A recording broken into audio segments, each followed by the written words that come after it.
How to use WildCard in Fantasy Premier League. Hello everyone, I am Bishaka and welcome to our channel. Now let's get right into the tutorial.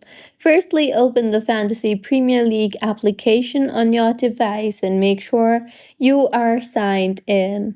Now, tap on the Fantasy option from the bottom of your screen, and here in the interface that you will be led to, tap on the Transfers option you see there, and further, go ahead and tap on the Wildcard option you see there.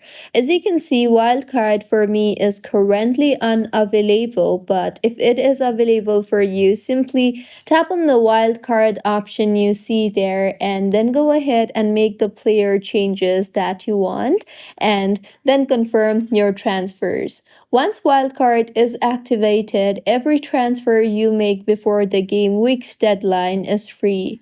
However, you cannot cancel your Wildcard after confirming it, so double check your team before finalizing.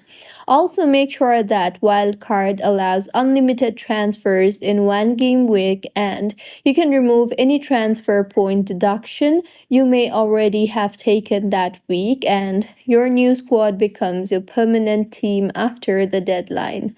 Also, make sure that Wildcard does not give you extra budget. You may still want to stay within your team value, and you can only use one chip per game week. So, this was about how you can use Wildcard in Fantasy Premier League. If you find this tutorial helpful, please like the video and do comment if you have any queries.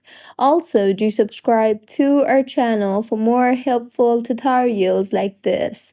See you on the next one.